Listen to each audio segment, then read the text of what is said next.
Alright, this is my first video review. I usually don't do these, but nobody has any reviews on this particular watch, and that's the SARD, S-A-R-D 007.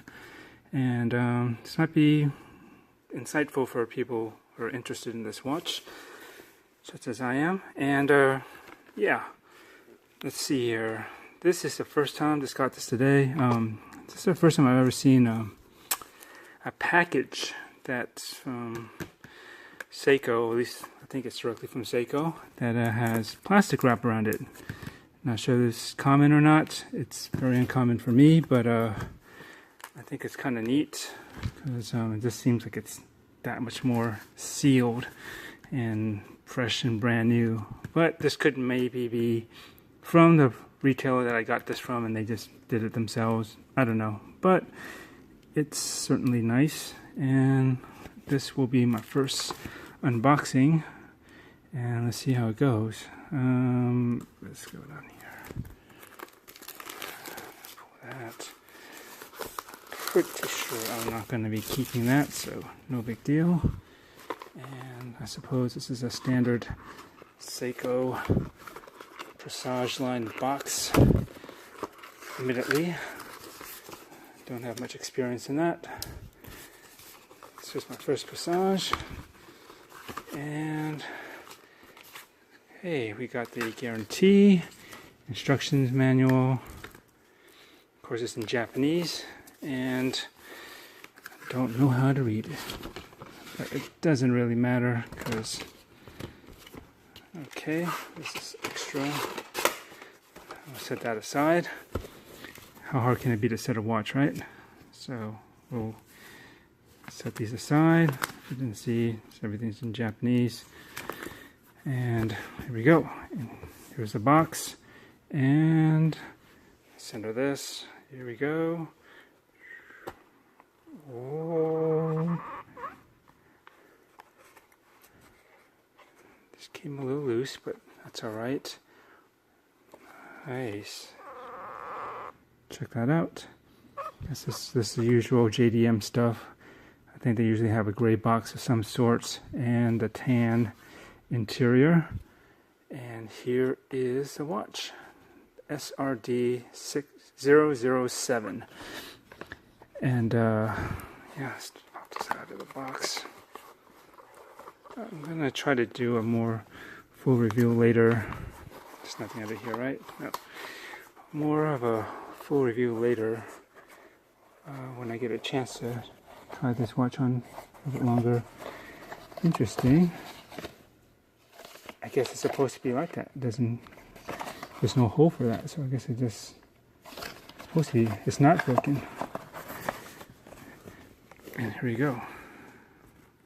What do you think? It's already running. Nice strap. Buckle. Yeah.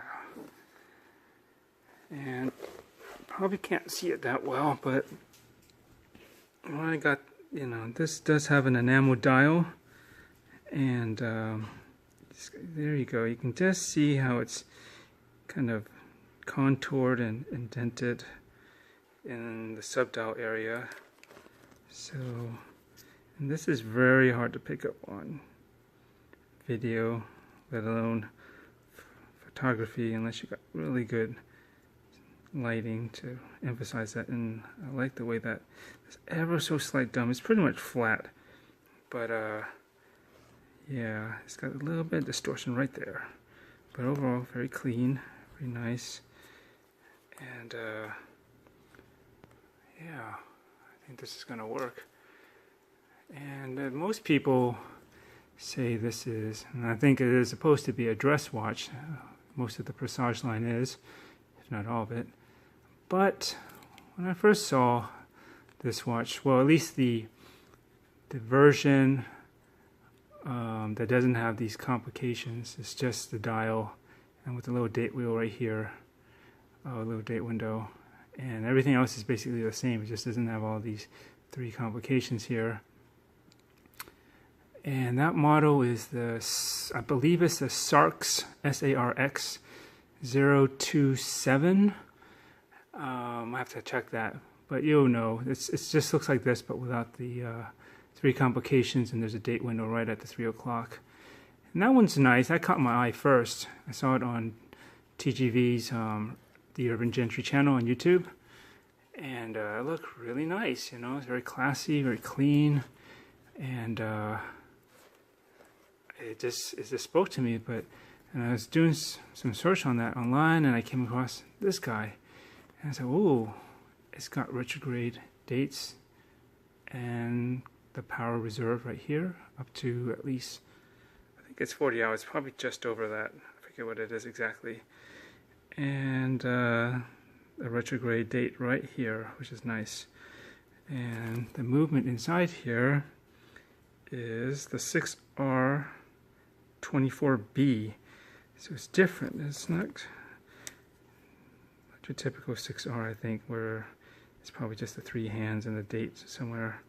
That you see in like the SARD033, and I think it's also in the I forget what movement that is. It's a different 6R movement, but what's in the SARD033 is the same one that's, I think, maybe in the Prospects Transocean Diver. But anyways, maybe I think these are supposed to be pretty good. It just has a higher power reserve than the 4R movements. And this one is just special because it has these extra complications. And there you go. You can you can just make out, see how the light changes over the surface of the enamel where the subdials are. And yeah, that you almost would never pick up in pictures. And again, even in video it's tough. But once you see it in person, the light, visually you can just see it all the time. And it looks very nice. That's why I got this. And going back to this watch real quickly, and it's not a full review, but I just wanted to give my initial thoughts and impressions on this watch, and why I got it is I always like a white dial. I just noticed that in my past I've always gotten a lot of white dials, and that's fine by me. And there are other enamel dial watches from Seiko. I can't think of the models off the top of my head, and they have configurations somewhat like this, but most of them don't have all this. They just have maybe a power reserve and maybe a little date wheel here. It's not a retrograde, it's just like a little tiny circle with the 1 through 31 right in the 6 o'clock. And they have blued hands, but almost everything else has Roman numerals, which is nice, and that definitely plays the dressier part. But to be honest, I don't dress up much, and that is precisely why I got this. I figure these numerals, the Arabic numerals in this particular style, they're kind of I think they're like a Bodini font, and because they're a little bit thick and they got some roundness to them, as you can see, it actually I think it will play very well as a casual watch as well. I mean, it looks great on this crock that it comes with, and I'm sure it'll do well as a dress watch. Although I didn't get it as such. I already have a Rolex that does very well for that part. It's smaller, it's thinner, it's just clean and elegant for a dress watch. And I want to be able to use this watch more than just a dress roll, because I don't really dress up that often. So I believe I can make this work as a more somewhat daily casual watch. This is not something for like a wife beater and shorts and flip-flops. Although maybe you could do that if that's your choice, but that's not my first. And but I think even a simple tee and jeans, even you can do shorts too if you don't dress it down too much. You got like a decent t-shirt at least, or if not, a button-up shirt and some nice shorts. That'll work fine too with this.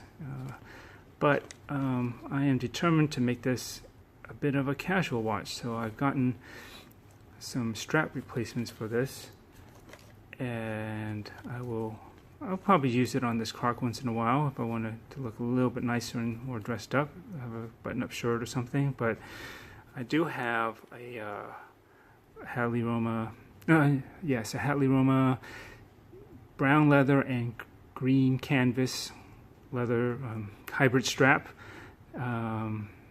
which I didn't expect to get, but when I looked at it online, I think, you know, that could work really well with this and dressing it down. And I'll show it to you guys later. And I also have a Fluco dark blue leather strap, and it's just it's not croc pattern. It's just like a smoother grain texture, and I think that'll also help make it a little bit more casual, and it'll go nicely with this very neutral white and black dial here. And I also have a couple of NATOs on the way.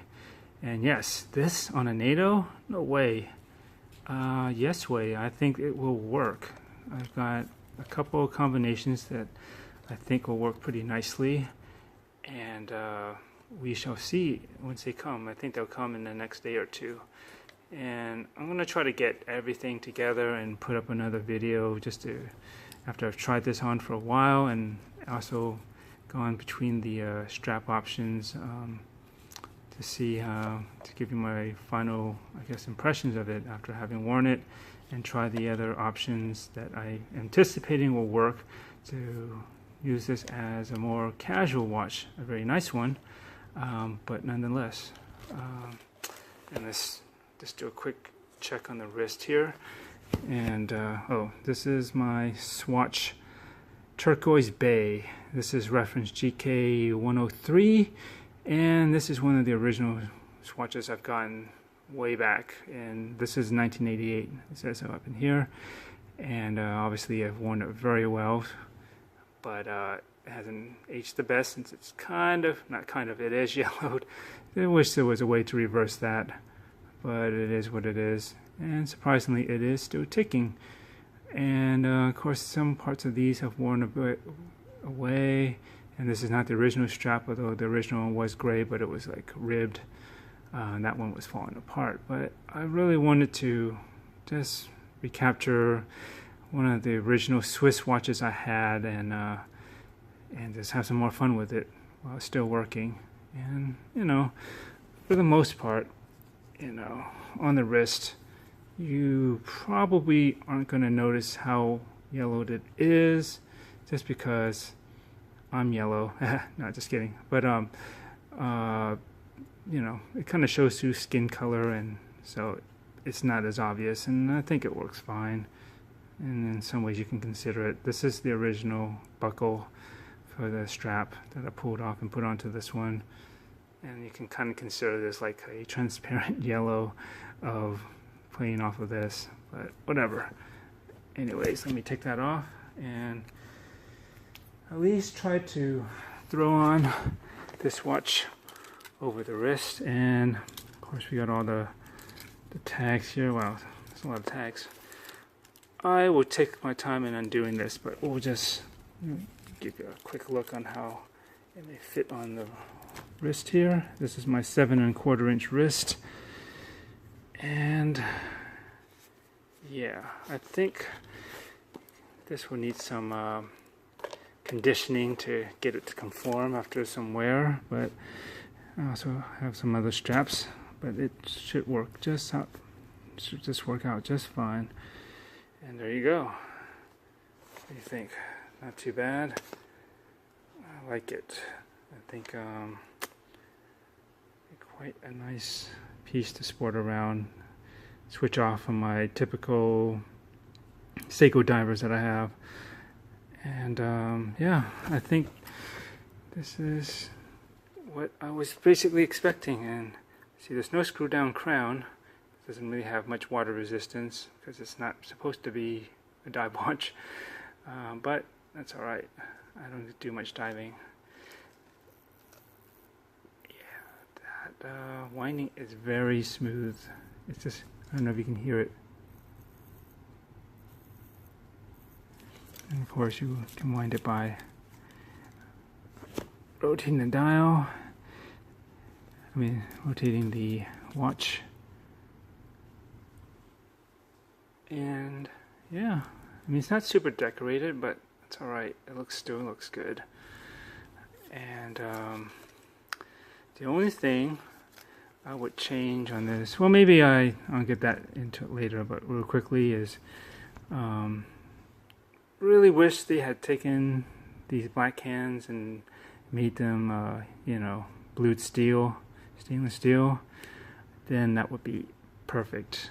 And although I do like a brush finish, and I don't think there's any on this.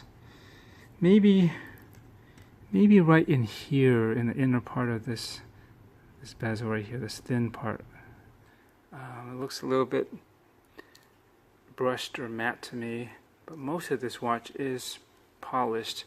And I think, alternatively, if this had more brushed finish on it, well, at least a little bit more, you know, something on the edge here, or just something to throw it, and maybe on the surface of the lugs, it would look pretty sweet too. But I like it the way it is, you know, wear it, break it in. I'm sure eventually it'll get some scratches, but that's okay. When it does, maybe that's the time when I will try and do some brush work on this, and to polish out some of the scratches and give it a new finish, give it something I think will be more durable once it's brushed. But that would be the only thing immediately if they had made this a little bit different, is blued hands for the main hour and minute, and the second, that real fine second hand. That might not even matter, at least just the main two hands here, the minute and the hour, and maybe the subdials, but at least the main one. And if they had done just a little bit more brush finished on some parts of this, that would have been, for me, perfect. But I really like this overall. It looks very classy, and I think more versatile than people will imagine it actually is. So this video got longer than expected, and it's not even really a review. Anyways, that's it. I will get back to you guys with something a little bit more substantial next time. Thanks.